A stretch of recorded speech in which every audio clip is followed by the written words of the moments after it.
The research review concludes that new market rate housing improves affordability at both the metro area and neighborhood level. For who? Who? Am I fucking ow? Who? What is this doing for the existing low-income, most impacted, vulnerable tenants who are still experiencing displacement and homelessness? Induced traffic is a phenomenon in which new or expanded roads and highways that are promoted as an answer to traffic congestion fill up quickly because they encourage more driving to happen. With the new road space, people take more trips, switch trips from other modes to driving, and become less careful about avoiding rush hour. They also might be encouraged to move further away from their job and accept a commute with more driving. Exactly how fast the new road space fills up depends on lots of factors. Very congested roads, when widened, fill up especially fast. Induced traffic is why road congestion is a constant problem that cities, especially growing ones, never seem able to beat. In the comments to that video, some people asked whether the same concept can apply to housing. If building new road space doesn't necessarily help congestion, maybe building more housing doesn't necessarily help affordability either. This is an interesting idea. What? Can't wait to see where this goes. It's something that I've been saying for quite some time, that building new housing does not necessarily mean that that housing will become less expensive, because that's not how market fundamentalism works, and I do not foresee landlords adjusting their rents down relative to the cost or the values of their properties. They don't necessarily work like that. A good example, I think, of this is looking at the market changes in New York City during COVID-19, where there was almost a complete halt to our economy. We did see the cost of rent reduce dramatically. What ended up happening, landlords started to take their units off of the market completely, especially if those units did have some rent control standards applied to them. So landlords ultimately have the ability to set costs relative to the market or not. Now, we might see some effects to how that land would then be valued, and by extension, the properties that might be going through a little bit of depreciation, they could also see some devaluation. It's unlikely, though, that landlords would reduce the cost of rent relative to whatever their adjusted value of their homes or their land would then illustrate, because, again, landlords are always looking to take advantage of increased values and adjust those rates relative to the upward pressure that is applied when development, redevelopment, or appreciation occurs. And it's good to see people thinking more deeply about induced traffic. There are actually some intuitive reasons why someone might think this. Easily the two most expensive cities in Canada, Toronto and Vancouver, are known for the pace at which they're building new residential high-rise towers. Vancouver gives its name to Vancouverism, an urban planning philosophy built around dense urban living, and Toronto at one point had more cranes in the air than any other city in North America. It's easy to see all the housing supply dominating the skylines in these cities and wonder whether all of this building really leaves the city better off. Does increased housing supply actually help with affordability? Spoiler alert, it actually really does help. Building more housing brings more people to live in a city, but it also seems to have a real moderating effect on housing prices. We mentioned that Toronto and Vancouver have a lot of housing construction, but that's only partly true. At some point, I don't think that it was in the previous century, Vancouver had a policy put into place that was incentivizing ownership of units or condos in the downtown area, and I believe that it was relatively affordable compared to the cost or the price to rent ratio today. A lot of really visible high-rise tower clusters that stand out in the skyline, but that doesn't mean they're building enough or as much as they could.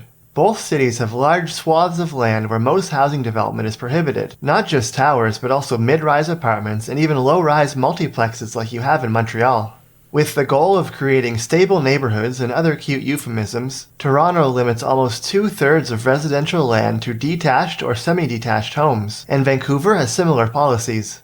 just that we're failing to house more people. Many older neighborhoods of Toronto and Vancouver actually saw depopulation as households became smaller, and not enough new housing units were constructed to maintain the previous population. The area west of the University of Toronto, where we've lived, lost around 30% of its population between 1971 and 2016, and it's not because there's any shortage of people wanting to live there.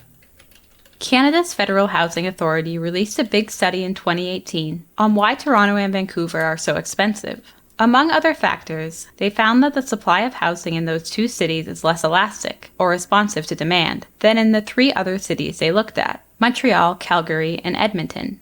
Normally when prices rise, you expect builders to respond by building more. But when this doesn't happen, like in Toronto and Vancouver, prices keep rising. What's worse, rising prices make more people jump into the market to buy. Both investors looking for an asset that's going to keep going up in price, and regular people with major FOMO who might not need to buy right now but who don't want to be priced out later. The result, as anyone who lives in Toronto and Vancouver can tell you, is that prices spiral out of control. To be clear, zoning and community opposition aren't the only restrictions on supply in these cities. They also have a limited supply of land because of water, and in the case of Vancouver, mountains. But having a limited supply of land makes it... There's actually a lot of evidence that zoning and other government supply restrictions make housing less affordable, especially in places with high demand that would otherwise have high levels of housing construction. When housing supply is highly regulated in a certain metropolitan area, housing prices are higher and population growth is smaller. An influential 2003 paper in Urban Economics introduced a neat analysis of construction costs and sale prices to find that the price to buy an apartment in Manhattan more than doubles because of supply restrictions like height limits, difficulty getting permits, and community opposition. Do you think that developers, landholders, landlords, whoever has ownership of these properties, want to have unfettered access to building new housing if, by increasing the supply of housing across the board, that would lead to what is called economic obsolescence, where they would lose the value of given units because supply would drive down the overall costs, and then they would not be able to make as much money off of their tenants from the rent that they are charging right now? I would say no. And the reason why landlords get away with saying that the problem, or economists rather, get away with saying that the problem must be due to limitations to build new housing is because we know that in some cases there are shortages of housing in really hot markets. But do you really think that landlords are looking to reduce the cost of their rent that they are charging in an existing property right now? Landlords are looking to maximize their revenue. They are not looking to see a plateau in how much they can charge, or worst, reduce the cost of their current rent if there was an additional supply that was available that was, in accordance with the way that supply and demand markets are theoretically working, would reduce the value of their property and thus maybe create downward pressure for landlords to decrease the amount of rent that they are charging their tenants. Landlords don't want to do that. Landlords lose their fucking minds over the prospect of a rent control ordinance. In fact, it's been one of the major components of fighting back against a rent control standard that landlords will not be so inclined or feel so inclined to continue to own and rent buildings, and that could be to the detriment of individuals who will then not have anywhere to live if landlords aren't taking it upon themselves to increase their own portfolio or buy their own units or apartment complexes, because we rely heavily, almost exclusively, on the private market for all housing. Which points to the broader issue that we rely on housing in the private sector of this economy, where landlords are looking to maximize profits off of the backs of their tenants as much as humanly possible.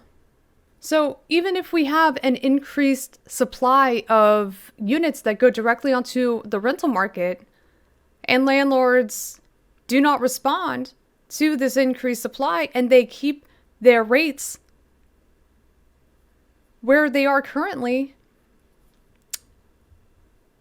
how are you incentivizing a reduction in price of rent, or at best, stable rental rates now that we have increased supply to help reach whatever market equilibrium means in this case? And that just keeps stagflated rents that are already way too high for many, many lower income residents to even enter these spaces. That would just mean that the cost of rent, if there were some way, and I don't believe this is true, but let's say that there was some way to create a plateau, so to speak, to stabilize the cost of rent that would be charged by increasing the supply of housing that is available in these inner city areas or these areas that are undergoing major economic development, well, then you are just stabilizing a rental market that is speaking directly to higher waged individuals who probably have well-paying jobs. Maybe they're coming into the city as transplants.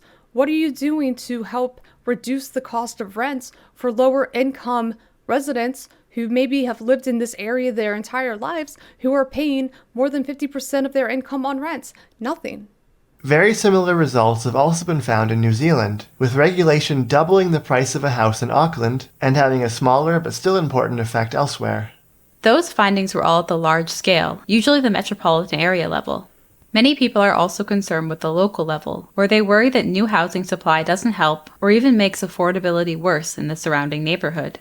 They worry about gentrification, that new market rate housing in less affluent neighborhoods might bring an influx of middle to higher income households, the people usually targeted by new housing. And they're followed by new restaurants and shops and other amenities, which further attracts more middle to high income people, Exactly. And the original Okay. lower income residents get priced out. Before we get into that, it's important to keep in mind that making housing easier to build does not just allow development in lower income neighborhoods. It also allows development in higher income neighborhoods, maybe even more so, because those are usually the ones with the strictest zoning and the most ability to stop development with political influence. Allowing more varied housing in wealthier neighborhoods makes them more accessible to a wider range of incomes, and it's easy to see how that's good for affordability and social cohesion. One of the YIMBYs arguments that they tend to make, this is what they advocate for, that if you build more housing designated for higher income residents, then they will flock to these newly developed gentrified spaces, and that will leave up room for lower waged individuals to enter the now vacant spaces that were once occupied by those well-to-do, professional, younger tenants that will then gravitate toward those nicer areas, which is bullshit. There is no such thing as trickle-down housing economics, where lower income individuals will be able to even afford those units that are being vacated by those yuppies who are looking to move into those nicer parts of town. Even then, the cost of rent might be so high that lower income individuals cannot comfortably move there. So then those units sit completely vacant. I don't know why this is like a pillar. It's foundational to the YIMBYs argument. But it's not like YIMBYs even care. And YIMBYs just want to update their spaces so it's cool and hip and nice and modern, and not just, a city that has a few designated spaces that feel like you're in a city, and then the rest just be single family dwellings, which is how most cities tend to look unless they are going through extensive urbanism or have gone through extensive urbanism. Urbanism for the young professionals. Urbanism for the urbanists. It's for the yuppies. And that's it. Does new housing there have this local gentrification effect? A research review from UCLA shows that 5 of 6 recent studies suggest no. New housing does, to some extent, attract more people in these neighborhoods and increase amenities, which might on its own raise rents. But that effect is more than canceled out by the positive effect of adding new supply. New housing. How do you know? When has this ever gone into effect? This is all theoretical, but when have we seen this in practice? When have we seen increasing the supply of housing to the point where it drops down the cost of rent in near proximity to this area where supply has been replenished or might be considered abundant? Where is this case study? I want to see it. I need to see it. I need to see where this has happened. Even if it's targeted at middle to high incomes, takes pressure off older and lower end housing, freeing units up for lower income people. Okay, so we actually went through these numbers not too long ago. We looked at vacancies in Oakland and the San Francisco Bay Area in particular, because we know that we have so many vacancies, indicating that no, just because newer developments or increasing the supply of housing is theoretically freeing up these spaces doesn't mean that they are set at a rate that is affordable to lower income individuals or families. So it's insane that there are people who are still thinking that this is a good argument to be made in good faith. It's not. It's important to point out when thinking about gentrification that banning new housing doesn't necessarily stop higher income people from coming into a neighborhood, but it does make them compete with existing residents for the same older houses. One of the studies also finds that new market rate housing in San Francisco reduced the chance of nearby renters and rent-controlled apartments getting evicted. When rents rise fast because new units aren't getting built, landlords have more incentive. New market rate rent units slow or halt neighborhood rent growth. Landlords have less reason to seek new tenants because rents in market rate and rent stabilized units are more similar. Again, this points to the profit motive driving most decisions made by landlords. If there is some sort of hindrance that will no longer allow landlords to capitalize off of their investment generating properties, then maybe they will cool off on their future purchases because there's not as much value in their properties that they own if restrictions apply. They have to evict people who are protected by rent control. The research review concludes that new market rate housing improves affordability at both the metro area and neighborhood level. For who? Who? Am I fucking owl? Who? I think that this is really speaking to transplants that might be entering a city if all of a sudden there is some sort of market stabilization phenomenon that is occurring.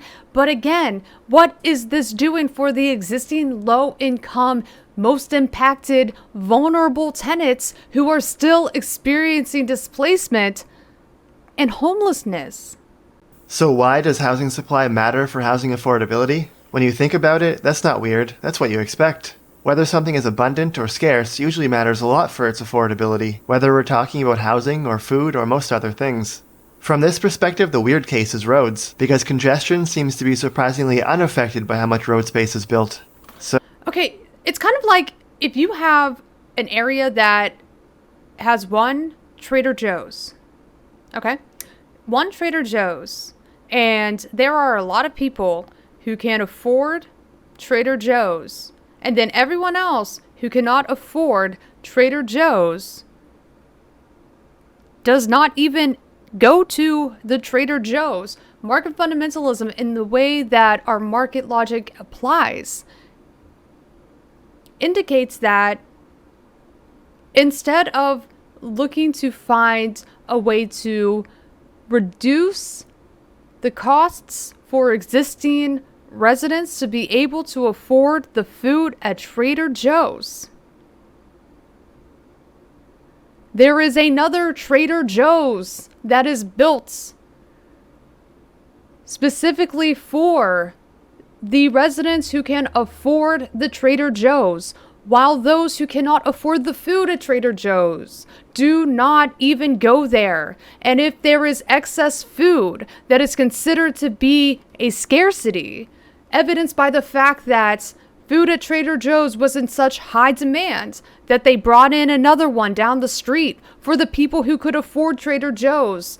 That the food that went without being purchased is thrown the fuck out because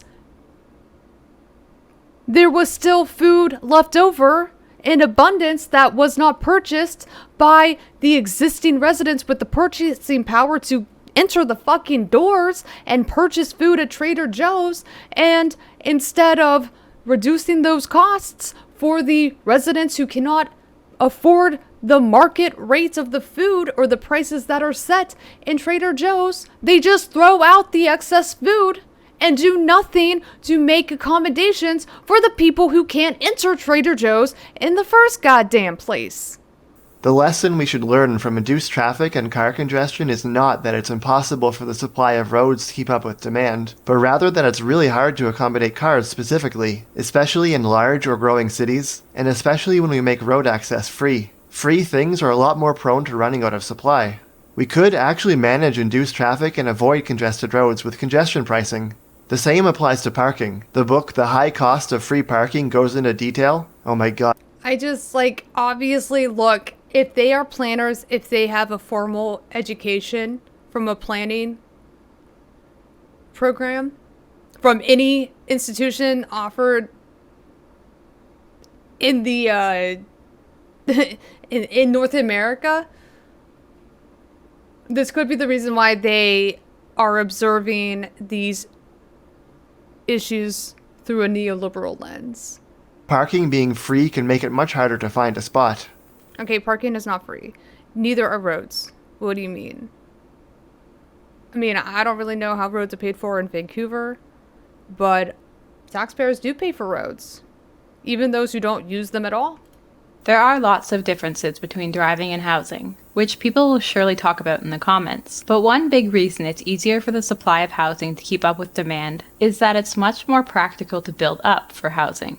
A 10-story residence is practical and economical to build, but a 10-level road is an absurd idea for about a dozen different reasons. So we're left with 1 or occasionally 2-story roads that get congested easily, at least when they're mainly used by cars. If you look at Toronto, for example, there just isn't room to substantially increase the supply of roads. But I hope they talk about Vancouver because I mean I know I've brought this up a couple of times, but in Vancouver in particular, there are limitations to how far up you can build because a lot of the existing residents do not want the skyline to interfere with the view of the mountains. So that's the same energy in Albuquerque because so many people really value the aesthetics of the Sandia Mountains. There are limitations to how many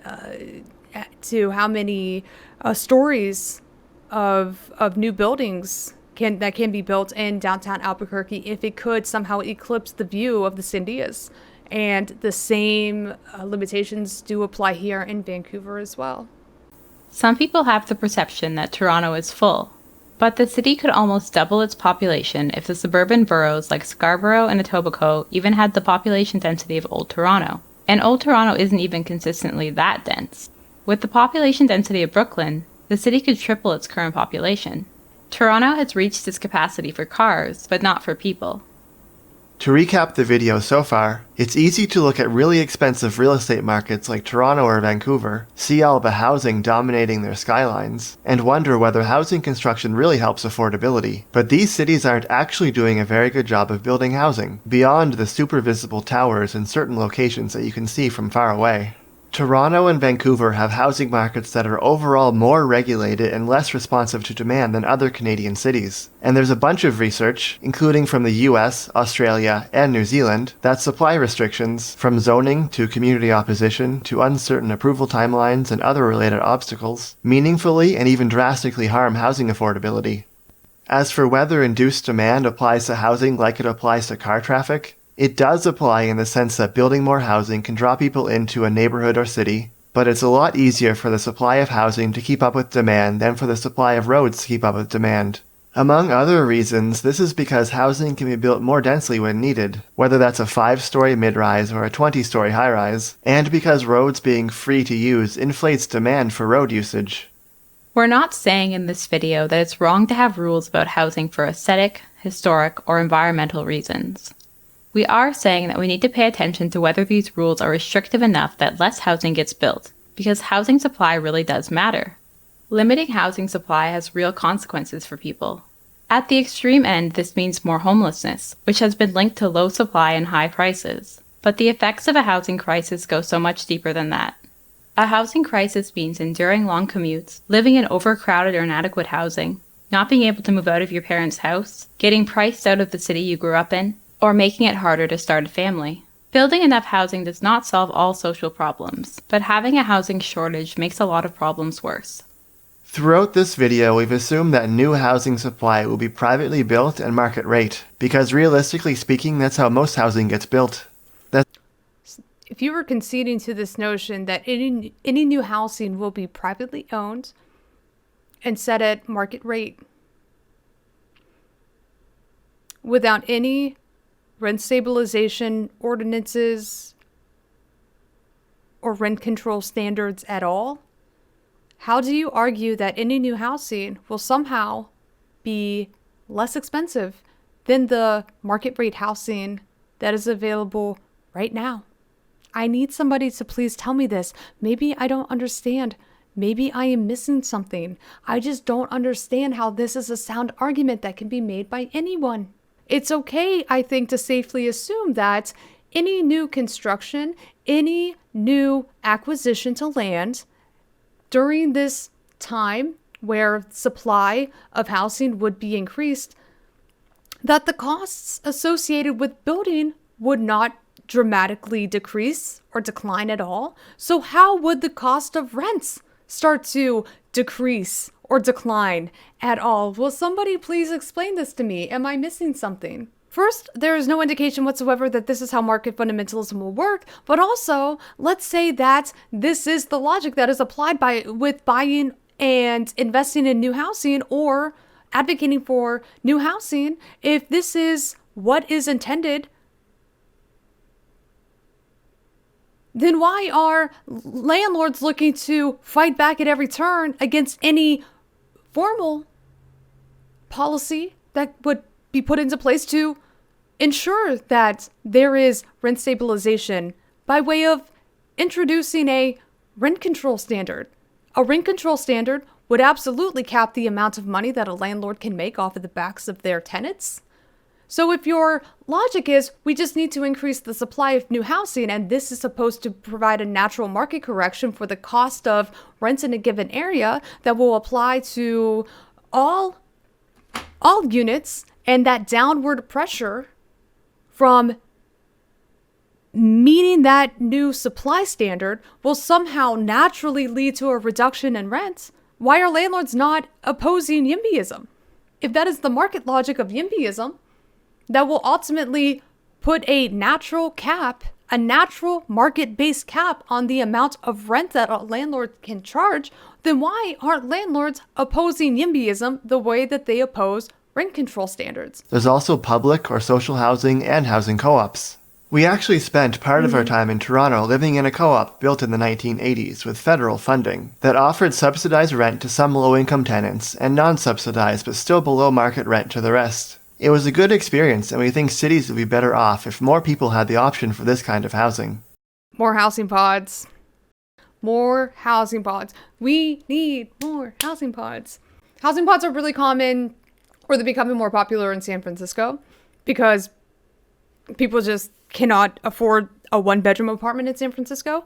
And so they are opting to these communal spaces where they will share a bedroom with like 8 to 10 other people. They live in bunk beds.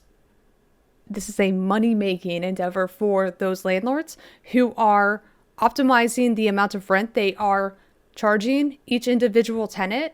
And based on the square footage of their communal spaces that they are purchasing, they are making way more from these spaces and charging, a reduction. It's a reduction in the cost of rent that they are charging relative to the cost of a one-bedroom apartment. I think it's around a 30 to 40% reduction in the cost of the rent charged in a one-bedroom apartment, which means if they have 8 to 10 people living in a 2-bedroom space and they are charging rents that is about 30% of a reduction than your run-of-the-mill rents that is charged for a 1-bedroom apartment, they're still walking away with a profit that is 5+ times the amount that they would be making from a 2-bedroom apartment or 2 1-bedroom apartments. From where we stand, there's just no way out of the housing affordability crisis that doesn't involve making it easier to build more housing. Thanks for watching through to the end of the video. Don't forget to liberalize housing regulations and subscribe.